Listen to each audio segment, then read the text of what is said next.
आप नई गाड़ी लेने के लिए प्लान कर रहे हैं, नई गाड़ी लेने के लिए जा रहे हैं, डीलरशिप पर आप डील कर रहे हैं, जो वहां पर सेल्स पर्सन होते हैं, और वो आपको यकीन दिला देते हैं कि वो आपकी साइड पर है, उनका तो काम है। लेकिन अगर आपने यकीन कर लिया ना, तो आप बड़ी मुसीबत में फंस सकते हैं।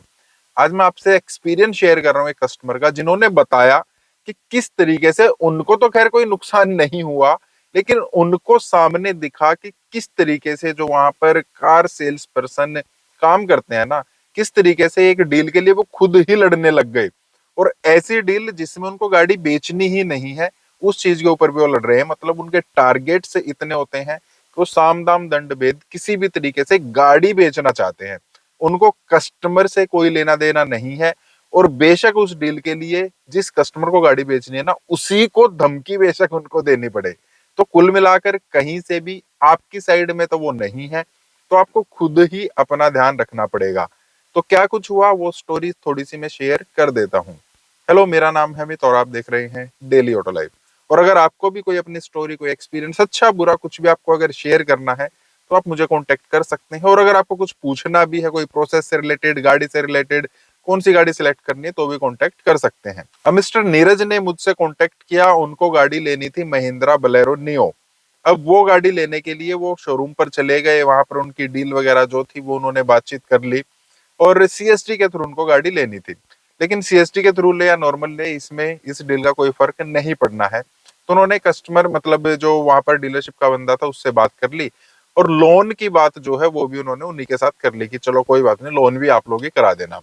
अब जो जिस बंदे से उनकी बात हुई थी, उसने किसी और का नंबर दिया, जो बैंक का पर्सन था, कि आप इससे बात कर लेना, ये आपके लोन वगैरह करा देगा। चलो ठीक है।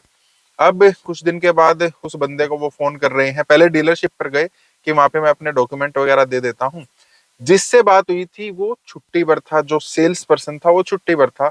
तो उन्होंने जो बैंक का पर्सन था उसको फोन किया, उसने भी फोन नहीं उठाया। तब तक वहां पर जो और सेल्स पर्सन होते हैं, वो उनके पास आ गए कि हाँ जी सर, क्या कुछ है। तो उन्होंने बताया कि ऐसे ऐसे मेरी डील हो रखी है और मुझे लोन के रिगार्डिंग पेपर्स देने हैं। अब देखिए, जिस बंदे के नाम से डील चल रही है, सेल्स पर्सन के नाम से डील चल रही है, वो तो वो नहीं छीन सकते थे।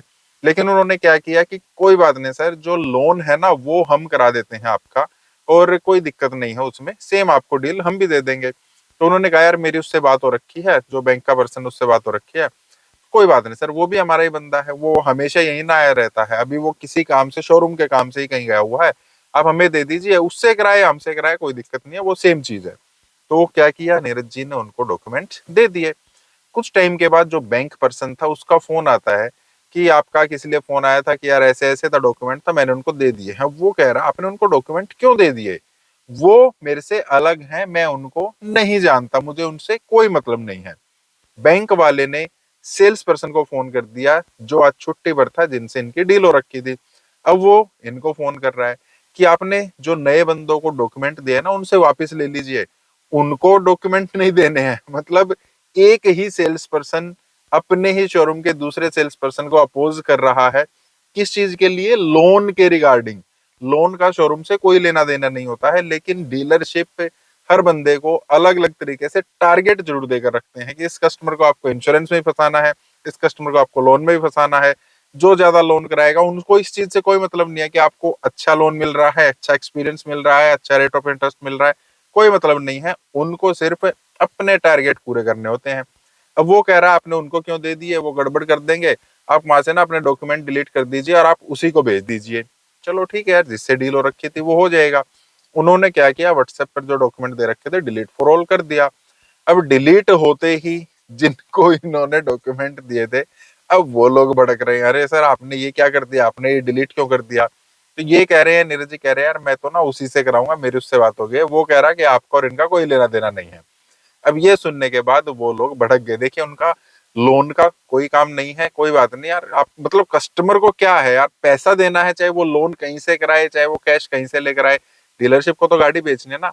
लेकिन इस चीज पर भी वो लोग भड़क रहे हैं, कह रहे हैं सर अगर आपने उससे लोन कराया ना, हमसे नहीं कराया, तो हम आपकी गाड़ी नहीं देंगे, आपकी गाड़ी डिलीवर नहीं होने देंगे। यार कमाल कर रहे हो आप लोग, मतलब मैं पैसा आपको दूंगा, लोन कराऊंगा, तब भी आप मुझे गाड़ी क्यों नहीं देंगे। सर आपने ना हमें डॉक्यूमेंट दिए थे, और वो डॉक्यूमेंट आज भी हमारे पास है, हमने तो उनके प्रिंट आउट वगैरह सब निकलवा लिए थे। आप उससे लोन करा ही नहीं सकते, आप करा के देखिए हम गाड़ी नहीं देंगे। अब जो वो जिस बंदे को दिए थे इन्होंने, जो बैंक वाला बंदा था ना, वो कह रहा है कोई बात नहीं, आपके परमिशन के बगैर ये कुछ भी नहीं कर सकते। कस्टमर ने यहाँ पर क्या बोला, नीरज जी ने क्या बोला, ऐसा करो यार तुम सब ना भाड़ में जाओ, मुझे गाड़ी लेनी ही नहीं है, ठीक है, आप लोग चाहे कुछ भी कराओ। ये करने के बाद चीजें थोड़ी सी जो है थोड़ी सी सेटल हुई। तो उसके बाद जो बैंक वाला पर्सन है उसने बोला कोई बात नहीं सर, मैं ही कराऊंगा, बगैर ओटीपी वगैरह के आपका लोन प्रोसेस जो है हो ही नहीं सकता है, आप उनको कोई ओटीपी मत दीजिएगा। कुछ टाइम के बाद वो गाड़ी वगैरह देखने के लिए दोबारा शोरूम में जाते हैं। तो जिन बंदों को, जो नए बंदे हैं जिनको उन्होंने मतलब डॉक्यूमेंट दे दिए थे और डिलीट कर दिए थे, वो कहते हैं कि सर आपका जो लोन सैंक्शन लेटर है वो बन चुका है, और इनको लेटर भी भेज रहे हैं, बता रहे हैं, दिखा रहे हैं कि देखिए ये आपका लोन सैंक्शन लेटर बैंक से हमने करा लिया है। मतलब कस्टमर मना कर रहा है, उसके बावजूद भी इनका लोन सैंक्शन जो है वो हो चुका है। देखिए सिर्फ सैंक्शन हुआ है। अब ये एसबीआई वाले बंदे को, उस बंदे को बात कर रहे हैं जिससे उन्होंने डॉक्यूमेंट भेज रखे हैं कि यार ये क्या सीन है, वो कह रहा कोई बात नहीं, लोन सैंक्शन लेटर कोई भी बनवा सकता है, लोन वगैरह अप्रूव कुछ भी नहीं हुआ है, ये सब जो है मैं अपने आप देख लूंगा। अब इसके बाद जो है थोड़ी बहुत बातचीत होती है, तो ठीक है, मामला थोड़ा सेटल हो जाता है। नीरज जी कहते हैं ऐसा करो यार, मुझे लेनी ही नहीं है और मैं तुम्हारी शिकायत भी कर दूंगा। उसके बाद वो लोग थोड़ा सा शांत हो जाते हैं। अब क्या करते हैं, लोन सैंक्शन लेटर जो था ना, उसमें उन्होंने जीएसटी, प्री जीएसटी रेट थे और पोस्ट जीएसटी रेट थे, उन्होंने जीएसटी से पहले के रेट उसमें लगा रखे। उसके हिसाब से जो आरटीओ चार्जेस हैं वो उन्होंने ज्यादा बढ़ा रखे, लगभग 17 से 18 हजार रुपए आरटीओ चार्जेस ज्यादा बना रखे कि आपको इतने पैसे देने पड़ेंगे। नीरज जी कह रहे हैं यार अब एक्स शोरूम प्राइस ये है तो आप इसके हिसाब से क्यों नहीं बनाते, वो लोग उस पर मानने को तैयार नहीं है। क्यों?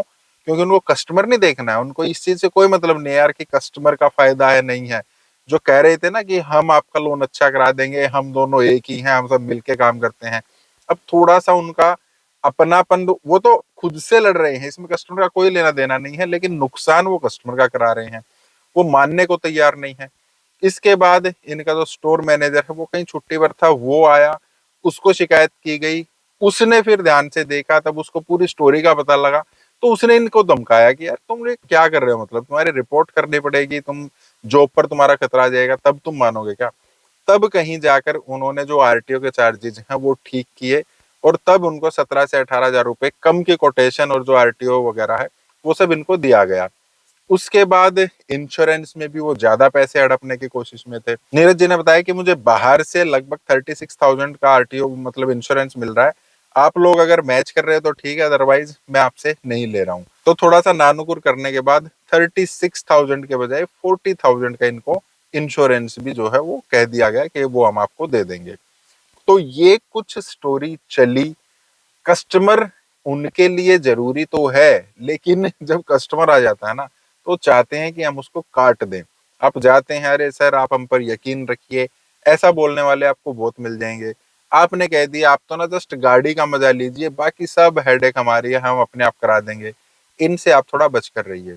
लोन के रिगार्डिंग हम करा देंगे, सब कुछ इन हाउस हो जाएगा, आपको कहीं जाने की जरूरत नहीं है, इनसे बच के रहिए। बच के इन द सेंस आपको ना अपने बैंक से भी पता करना है, इनसे भी पता करना है।